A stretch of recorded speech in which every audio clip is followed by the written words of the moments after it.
Come out of the box. Get yourself out the box.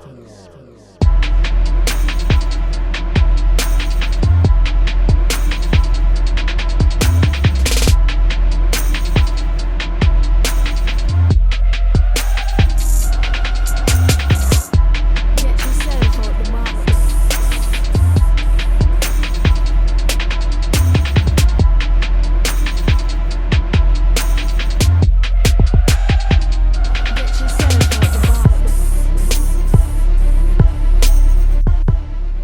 Hello YouTube, cheers, and welcome to the basement.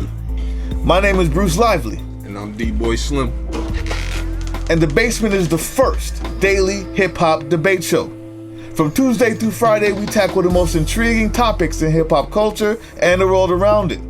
So welcome back, basement family. Listen, last week, a post came across our desk, and it said Mannie Fresh regrets what Cash Money did to hip-hop culture.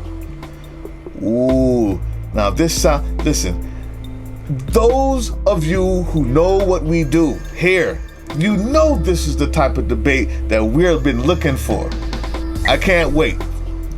This time, we got three sides of the debate. Along with myself and D-Boy Slim, we decided to get the opinion of one of the hottest new artists coming out of Louisiana today.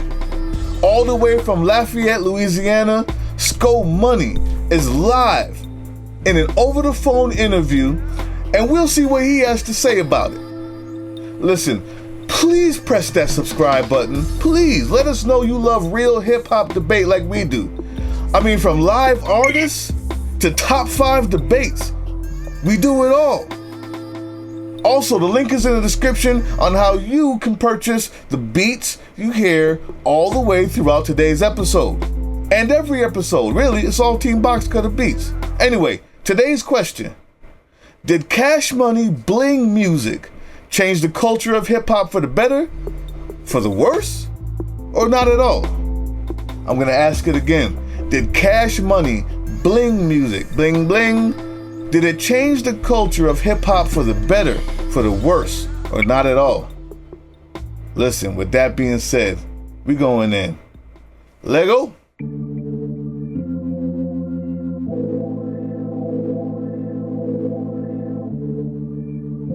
All right, D-Boy, we got a special guest in the house, man. One of the hottest new Louisiana artists. I met him about a week ago. I loved his story, and as I began to listen to his music, I love his music. I love the videos. Had a new project just come out, I believe, maybe it was in February, but I'm gonna let him talk about it. I think it's called Sundays on Simcoe. Let the people know your name, champ. Listen, let me say it. I want to say it loud. Roscoe Mannie is in the building, y'all. Roscoe, tell him what's up. Yo, what's the deal? What's the deal, Atlanta? What's the deal? That's We it. here, man. Well, we here. We connected. You know what I'm saying? We connected. I love it. I love it, man. Where you coming from? I'm calling from Lafayette, Louisiana. You already know, man. Like he said, I was just out there, so you know what I'm saying. I'm missing it already, but I had to come back home and take care of some things in the community. No doubt. So, yeah, we out here doing that. But yeah, man, we here, and I love the question of the day too. So, man, I'm ready to get to it, man. Get in this debate, man. So you know what today's topic is, right? You know, did Cash Money Bling music, the bling music, did it corrupt hip-hop culture? And I know you ready. We gonna let D-Boy Slim start it off, man, because I'm sure we got 3 different points of view here. Let the debate begin. Let's break down what exactly Cash Money Bling music is. Okay. Now, that's a fact that they coined the phrase bling bling. Back. So, I understand to that point if you say, well, musically, or the music that they were putting out, and we're talking about Cash Money as a whole, right? Mm-hmm. The music that Cash Money put out, did it corrupt the culture? I would have to say no. Corrupt is a strong word. and I didn't look at the Cash Money movement or their contributions to hip hop as corruption. They spoke about bling, and just in black culture, in American black culture, having diamonds, having gold, having jewelry, it meant something once upon a time anyway. I'm not sure, today, but it meant something once upon a time. You can go back to the 50s, 60s, 70s, you see dudes, black men, that wore jewelry. It meant something.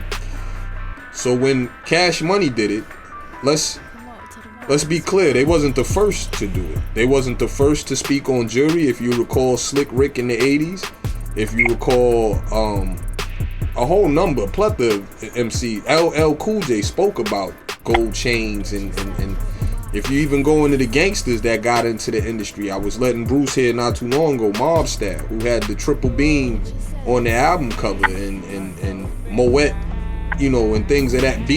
Was driving BMWs at that time. We talking 89, 1990. They wasn't, Cash Money, my point is, Cash Money wasn't the first to speak about the lifestyle nor speak about blinging or shining. So, okay. What you gotta say, Skull Money? What's your response to that? Being from Louisiana and being born and raised in the boot, man, I mean, it's just like you said, corrupted is a strong word. But I think corrupted can also be used in different phrases, even though it's a strong word. If when it comes to jury, I wear a few juries too, but all I could really say is I feel like, back home, for you, if you was back here from Louisiana, not singling any states out, just being back home, seeing what they did, you was inspired. You know what I'm saying? It gave you some type of inspiration to know that, man, I could come up out the boot. So, through jury, I mean, Louisiana we never even really had a lot to look up to fashion-wise. So for them to come out and make up a word and come out with bling, it gave Louisiana a lot. Thanks. I felt like when it got to other places, I felt like it got fabricated. It got fabricated a lot. You know what I'm saying? I felt like, a lot of people took it and ran with it. I felt like a lot of people didn't pay homage like it was supposed to. Because some people taking it today and acting like they really started it back up. For example, like he said before, Cash Money, I got an old Teddy Pendergrass album with him wearing 3 chains. Bottom line. You know what I'm saying? Now this is Teddy Pendergrass you're talking about. You know what I'm saying? Yeah. If you go back in our culture, black American black culture, you find that was always done. That was always done. So good. I always felt like bling, whether it was gold, platinum, or jewelry, if you go back into the ancient days, colored people were known to wear gold. They were known to be kings and queens. They were known to walk around and be praised. Yes. You know what I'm saying? As people who were strong and inspiring others. So, I could always say, yeah, it kind of got corrupted, and then it didn't. But in the fabricated type perspective, as of nowadays, when artists come, they need that to wear that. They need this, and I always feel like it was never a need. It's just a necessity. But some people took the necessity and made it a need. You need to have Louis and Gucci and Prada, and it needs to be gold. And if it's not gold or platinum, it's So, I mean, it got this bad. It got as bad in the good. That's how I look at it. It got as bad in the good. Well, this is what I'm gonna say. This is what I'm gonna say to you, D, to you, D Boy Slim, and to you, Skull Money. I want to speak on why that need came about. Why it is you looked up to these guys and it meant something to you. And then when it left your city, you said, basically it became fugazi. Everybody started to had to fake it. It became a fad. Right. It was almost like winning. It's almost like having that chain was like having a championship ring. It's a trophy. So yeah, it kind of brought you out of something, but now it's like, it's not used as that symbol no more. It's like if you don't have it, it's like you whack. That's so correct. As an artist, that's correct. It's almost kind of like, oh man, what is he doing? I don't want to listen to him. He ain't got the gold chains. He ain't got the gold gun. He ain't got the gold Jordans that just came out. I see your point. He ain't got the platinum. You know what I'm saying? Point. Well, check it out. Let me put my point in here, because when you look at Petty Pendergrass, It's why you fail. Teddy Pendergrass.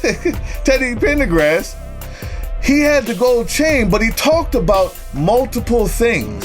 When you look at Slick Rick, he told stories while wearing that stuff. When you look at LL, he talked about other things. The one thing that Cash Money did that was different from all of those people that we're talking about was the entire music itself was about the bling bling and that alone. Now listen, there's a genre. I want to make it quick so everybody can have a chance to respond to this. There was a genre that was made up by Cash Money, right? And that was just the flashy guy genre. When they capitalized on just that part of it, they made a genre of music, and nothing is wrong with that in itself. But what happened was, it's not the fault of Cash Money, but they were simply the conduit. You see, the entire music industry is run by oligarchs. It's an oligarchy, right? So literally four companies that own close to 100% of American market and over 75% of the worldwide market in music. These same companies own radio stations or hold stock in the radio stations. They own the TV music stations. And what happens is, the culture that we have is, when it's owned by four white folks in a business suit, what drives the culture is the markets. And just like when they found out that if you put Kardashians on TV, it sells. If you put reality on TV with a bunch of cars and a bunch of bling, it sells.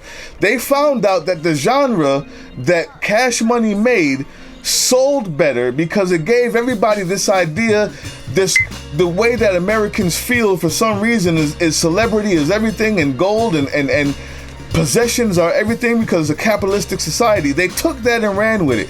So it's not Cash Money's fault, but it did corrupt the music, because after that, when they found out that they could make more money with just talking about that, no longer having to talk about the social issues, no longer having to talk about the black plight, no longer having to talk about love, they took that, put it on the radio stations they owned, put it on the TV stations they owned, and made the other people who you call fugazi now, who you say think that they need that, they made them need that.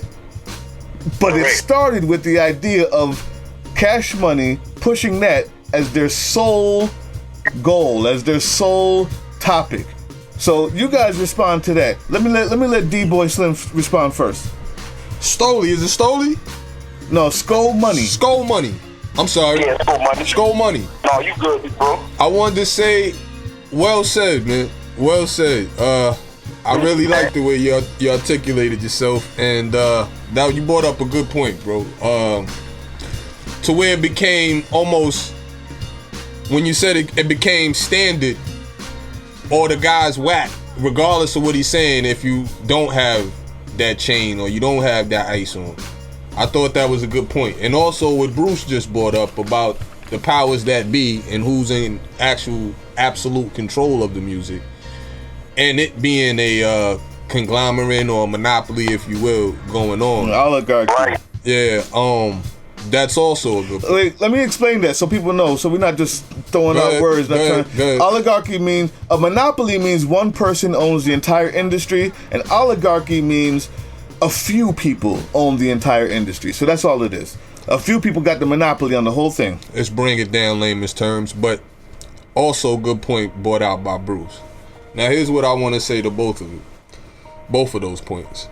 One, I do believe that as a certain particular type of music becomes popular, that the powers that be or the industry does focus and shines the light on that music, and it does become a fad to where it becomes trendy, and every other kid and their brother want to do the same thing or copy the same way that Cash Money did it. Now, I do agree with the fact of what Bruce just said. It's not Cash Money's fault. Also, I want to point out, I don't think Cash Money's music all was just glorifying bling either. I understood that where they were coming from, you have to understand they're coming from nothing.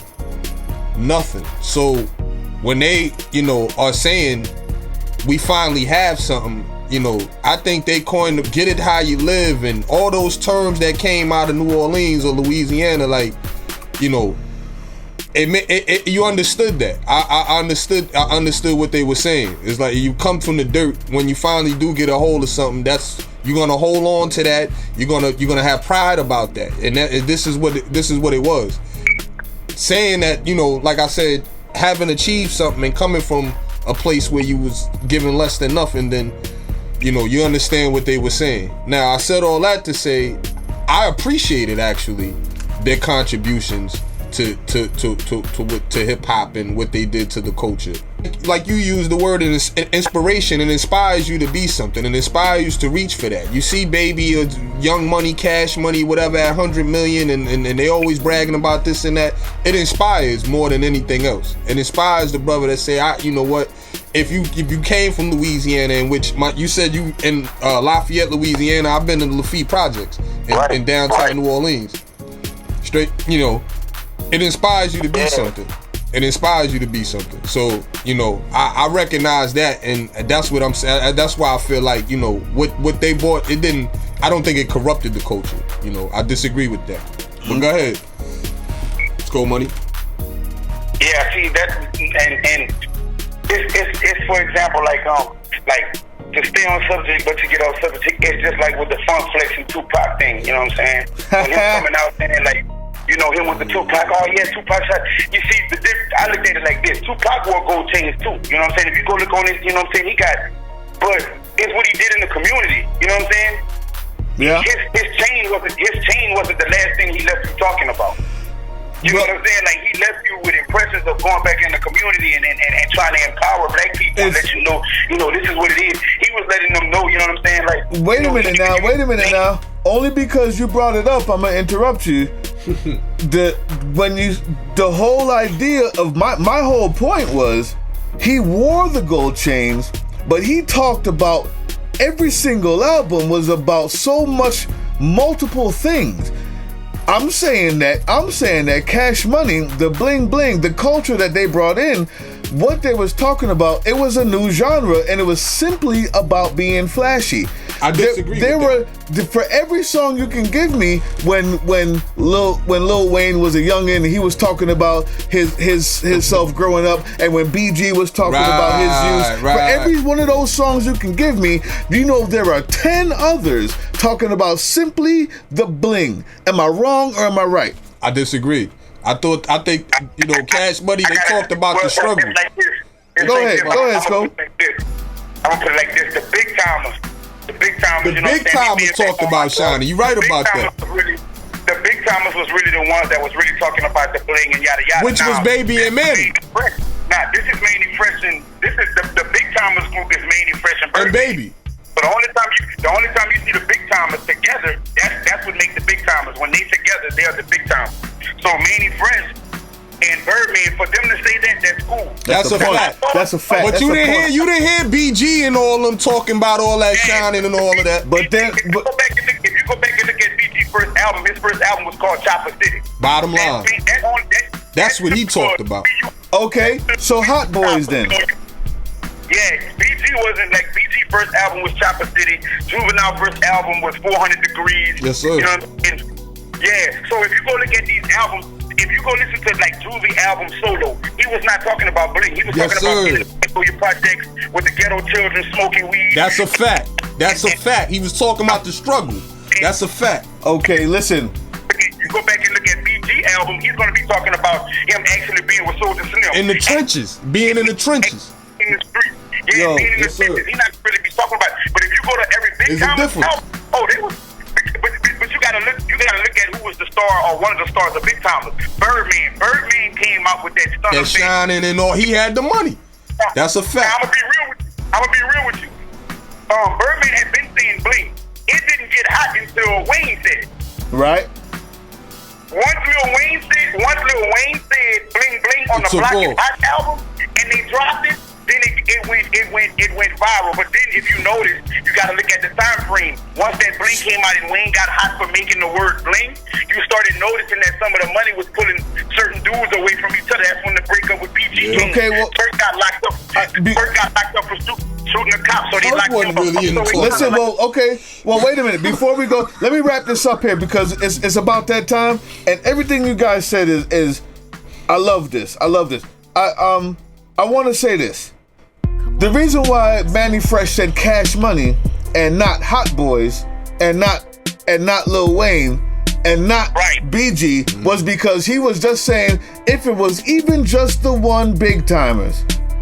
Those oligarchs that I spoke about earlier used the big timers, used the bling bling when it was coined to make it something so popular that everybody had to see. And I keep using the name Kardashian because it's the most talentless thing I could possibly come out with is the Kardashians. And just the fact that they have money alone makes it popular. And when they found out that having money can make money, they used it. And that was all that I'm saying. But it doesn't negate what you guys are saying either. It really is up to the people who's listening. Before we go any further, we talk about Mannie Fresh, who's the drummer boy, and I have to ask you this question simply because I'm a drummer. I heard that you started out, Skull Money, just to change, I heard you started out playing the African drum. Am I right about that? I started off at the minor Temple 49, man, when I was 11 years old playing the African drum, man. And I was simply inspired by, look, I know you know Roy Ayers, right? You know Roy Ayers made the song My Life, My Life, My Life, Yeah. My Life in the Sunshine. Well, I seen him when I was small, and I seen he was playing like these little bongos, and he had people in his group, and I was like, man, the bongos can be important. And it kind of made me want to get into it because that's one of my favorite songs. So that's how I got into the African drum, man. Yeah, man, I still play it from time to time too. That's what's up, man. Listen, we got to get together and play. Do you I know how to play the bongos. I know what you're talking about. everybody's a drummer here, man. I'm a drummer from a long time. Like I studied drums for a long time, man. I found it real interesting that you played the African drums, man. The bongos, congas, all of that. The djembe, all of that. Anyway, so listen, I really enjoyed you. I really enjoyed having you, Skull Money. We running overtime, but tell the people, man. Tell the people. First of all, YouTube, you decide. You decide. Leave those comments. You heard everything he had to say. You heard everything D-Boy had to say. You heard everything I had to say. Leave those comments. Give us your point of view because that's what debate is all about. But before we leave and before we give our shout outs, tell them where they can find you, Skull. Tell them where they can find you, Skull Money. Okay, you can find me on Instagram at SCOMONEY. That's Instagram at SCOMONEY. Same thing with my Facebook, SCOMONEY. Same thing with the Twitter, my Tumblr account, Google Plus. I have my own application. You can go to App Store, Amazon, or Google Play to download that. And just find me anywhere. You go to Google and just type in School Money, and I promise you, I'm gonna pop up. You can't miss it. Nah, they can't miss it. And I'm gonna ask you one last thing. I know I shouldn't, but I got to. My man, since I met you at the Cash Color Cannabis podcast, y'all check them out too. When I met you there, you were so humble. You were so humble. When I saw how many views you've been getting, like you are blowing up, man. How does that feel? It feels great, like, you know, because I'm one of the artists who trying to line up. I'm glad y'all called me with the conversation of Bling because I'm one of the artists who actually trying to come up and trying to show some of these kids that, you know, you don't have to, you don't have to be a rapper, you don't have to be a basketball player or a football player, you know, just to make it. But at the end of the day, having a lack of education, I mean, I want to push to, you know, that you need education, but, you know, some of our kids, man, are being, you know, how can I say this? They being swindled into thinking that, you know, rapping and, just being successful and having money, and that's success. And having money is not just success. Mm-hmm. You know what I'm saying? I feel like having love and prosperity and having peace, love, and soul with your family and bonding with your family and you know, in the moment of need, that's where people need to be. You know what I'm saying? I feel like that's my success. And if I could bring, you know, artists or inspire artists to do the same, and actually get fame from doing that, then I feel like my job is done. That's what I want to shoot to do, and that's what I want to inspire people to do. You know what I'm saying? Is that you can come from your past and make something great of yourself, and not use it as something. You know what I'm saying? That, you know, to try to use my story to make kids be like, well, yeah, I want to be like Scope, not because of my drug trade or my drug past or me doing time, simply because I came from something that was, you know, that wasn't given. There's not a lot of opportunities back here, so I just want people to know that, you know, if anything is possible with the power of God, if you keep God first and stay positive, anything is possible. And I know you come from a family of religious background. Your brother's a preacher, your mother's a preacher, correct?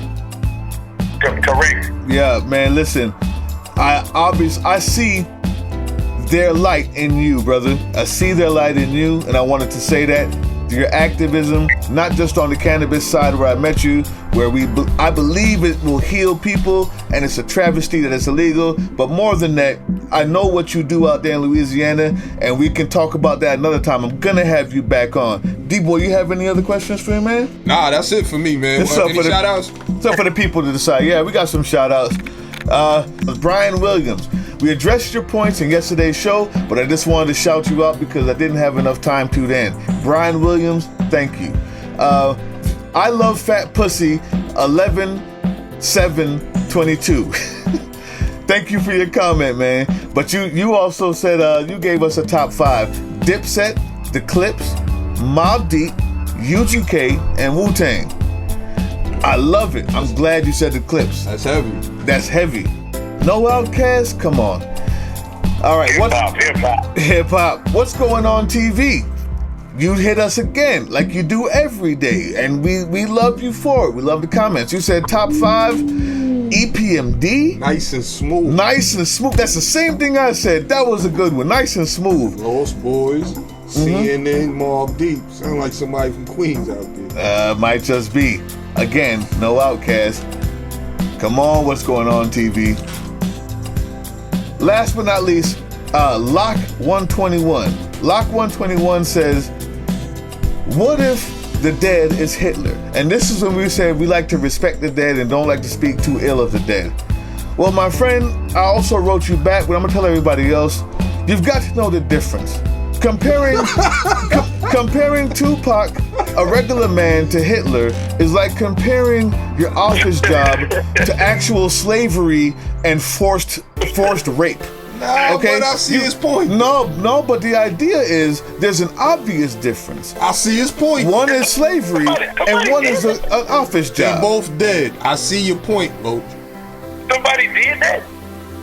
Nah, this guy, listen, Lote 121, he sees your point, but you know what I'm saying. We have to know the difference, and we have to treat it as such. We cannot be flippant about Hitler compared to Tupac, because if we start doing that, then nothing matters. In the character, it's just saying they both are dead. So, you know. Yeah, so we respect the dead of people who are normal, and we don't respect the dead of people who massacre millions of people. Everybody in between. Okay. That's what's up. Listen, it's the basement. Go down there. Click that subscribe. Rules on the deceased? Buy the beats. Right down there. Listen to Skull Money. I heard his new joint. We appreciate the comments. It's crazy. It's crazy. Listen to him with Lady Kim. Go check the album, buy the album, do whatever you gotta do. Skull Money is the truth out of Louisiana, and we're glad to have him. Thank you, Skull. Man, thank y'all, man. I appreciate y'all for inviting me, man. And anytime y'all need me, I'm down to debate. Get on these positive conversations. I love it, man. Oh, you coming back. When you brought up the Africans, I knew that you the next person we need to be debating on whatever it is. When you brought up our history, I already know. You got it. D-Boy. That's the basement. We out of here. Peace.